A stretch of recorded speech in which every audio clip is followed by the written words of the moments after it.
Magandang hapon mga kabay. So ito yung pangalawa ko na estimate mga kabay. So ang model nito mga kabay, DWE-200PL. So deadman switch pa rin. Ayan. Ito mga kabay, gumagana siya. Pero masiklab din. Tapos maingay. Ayan. So sabi rito nakalagay bearing. Ayan. Nakasulat. Bearing daw ang sira. So maingay. Tapos medyo masiklab. So bubuksan natin. Tapos paandarin natin para makita natin. Ayan.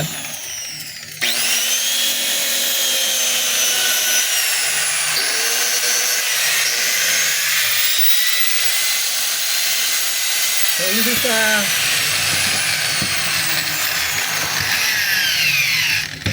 hindi siya ganun kasiklab mga kabay, pero maingay siya. Ayan.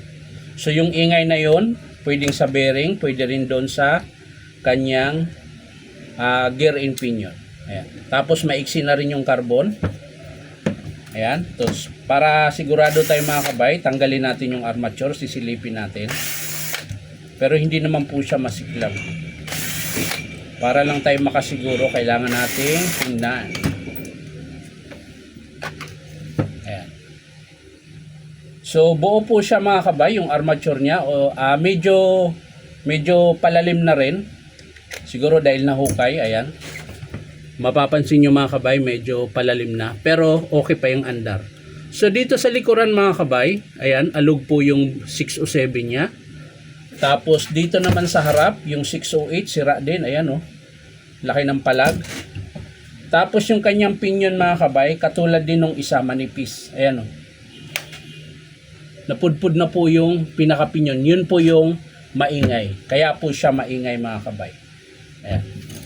So check natin yung kanyang field coil. Okay pa mga kabay. Carbon maiksi na. Magpalit na tayo nyan. So ayan, may estimate na po ako mga kabay. Bali buo po yung armature niya. Ang papalitan natin, bearing 607 sleeve, bearing 608 dito po sa harap ng armature. Ayan. Tapos yung gear pinion, ito po yun.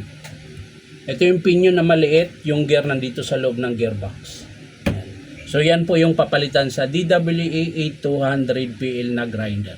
So hindi ko na po ipapakita kung paano buuin mga kabay. Papakita ko na lang sa inyo mga kabay kapag in-approve ito ng customer. So ulitin ko mga kabay, magpapalit po tayo ng bearing 607. Dito po yan sa likuran. Bearing 608, dito po yan sa harap. At syempre yung kanyang gear tsaka pinion. Ayan, pati carbon mga kabay, magpapalit din po tayo. So yan lang mga kabay, maraming salamat sa panonood at palike and share na rin po. Bye bye.